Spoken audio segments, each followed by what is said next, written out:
Tahukah Anda, gagal ginjal adalah kondisi saat fungsi ginjal mulai menurun secara bertahap. Secara normal, ginjal kita selalu melakukan pekerjaannya dengan sempurna, yaitu menyaring darah dari limbah-limbah metabolisme. Namun, terkadang ginjal gagal melakukan pekerjaannya itu, maka kondisi itu disebut dengan gagal ginjal. Gejala penyakit gagal ginjal kronik yang perlu Anda ketahui: perubahan warna dan pola BAK. 2. Tubuh terasa sangat lelah.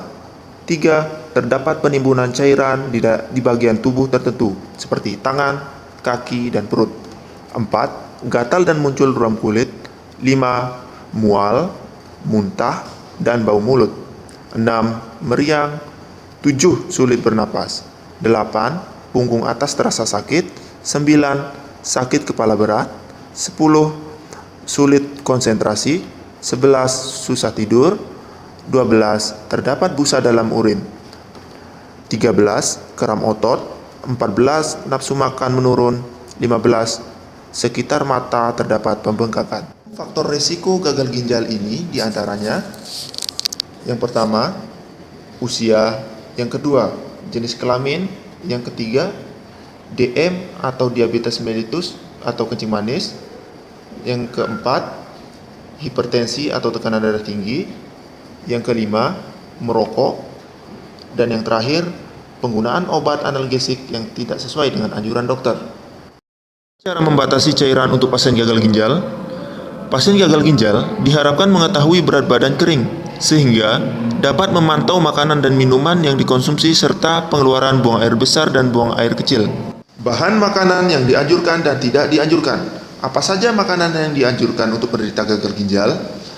Dari sumber karbohidrat yang dianjurkan: nasi, bihun, jagung, kentang, makaroni, mie, tepung-tepungan, singkong, ubi, selai, madu, permen. Dari sumber protein: telur, daging, ikan, ayam, dan susu. Makanan dari sumber lemak yang dianjurkan antara lain minyak jagung, minyak kacang tanah, minyak kelapa sawit, minyak kedelai, margarin, dan mentega rendah garam. Adapun sumber vitamin dan mineral, semua sayuran dan buah kecuali pasien dengan hiperkalemia yang dianjurkan mengandung kalium rendah atau sedang. Adapun makanan yang tidak dianjurkan pada pasien gagal ginjal dari sumber protein antara lain kacang-kacangan dan hasil olahan seperti tempe dan tahu. Dari sumber lemak, makanan yang tidak dianjurkan antara lain kelapa, santan, minyak kelapa, margarin, mentega biasa, dan lemak hewan. Adapun sumber vitamin dan mineral yang tidak dianjurkan antara lain sayuran dan buah tinggi kalium pada pasien dengan hiperkalemia.